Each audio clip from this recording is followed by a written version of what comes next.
Hi, welcome to my channel. Telangana రాష్ట్రంలో ration కార్డుల కోసం వెయిట్ చేస్తున్న ప్రజలకు ఒక అప్డేట్ రావడం జరిగింది. పూర్తి వివరాలు తెలుసుకుందాం. ప్లీజ్ అండి, వీడియో చూసిన వాళ్ళు తప్పకుండా వీడియో లైక్ చేసి ఛానల్ని సబ్స్క్రైబ్ చేసుకోండి.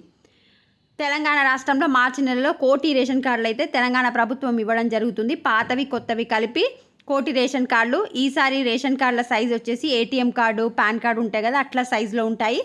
ఆ కార్డుపై బార్ కోడ్ లేదా క్యూఆర్ కోడ్తో మనకు ఇస్తున్నారు.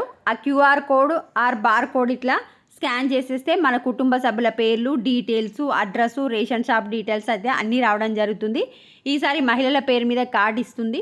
ఒకవైపు ఏమో మన కుటుంబ సభ్యుల పేర్లు, మన డీటెయిల్స్ ఉంటాయి. ఇంకొక వైపు ఏమో సీఎం గారి ఫోటో, సర్కార్ లోగో అండ్ సివిల్ సప్లై మంత్రి ఫోటో అయితే ఉండడం జరుగుతుంది.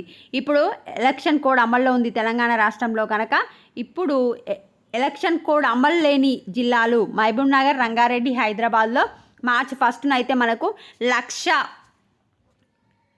రేషన్ కార్డులు అయితే కొత్తవి జారీ చేస్తున్నారు. ఎలక్షన్ కోడ్ అయిపోయినాక అంటే మార్చి 10 తర్వాత అందరికీ పాతవి కొత్తవి కలిపి 1 కోటి రేషన్ కార్డులు ఏటీఎం సైజులో అయితే ఇవ్వడం జరుగుతుంది.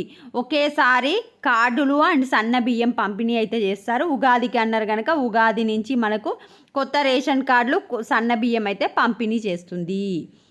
అయితే మనకు పాత ఎన్ని కార్డ్స్ ఉన్నాయంటే పాతవి 89,90,000 కార్డ్స్ ఉన్నాయి. ఇప్పుడు కొత్తగా 13 లక్షల మంది అప్లై చేసుకుంటే 10 లక్షల మంది అర్హులు అన్నట్టు ప్రాథమికంగా తెలిసింది. సో మొత్తంగా చూసుకుంటే 1 కోటి పైన కొత్త రేషన్ కార్డులు అందరికీ స్మార్ట్ కార్డ్ లాగా ఇవ్వడం జరుగుతుంది. ఇది అప్డేట్ వీడియో. అయితే ఇప్పుడు ఇస్తున్న దాంట్లో కులగణల దాంట్లో అప్లై చేసుకున్న వాళ్ళకి కార్డ్స్ ఇస్తున్నామని అయితే గవర్నమెంట్ చెప్పింది. మీ సేవ వాళ్ళది ఇంకా వెరిఫికేషన్ అయిపోలేదు అని అయితే ఇంత ముందుకే వివరించింది గవర్నమెంట్. వీడియో లైక్ చేసి ఛానల్ సబ్స్క్రైబ్ చేసుకోండి. Thanks for watching.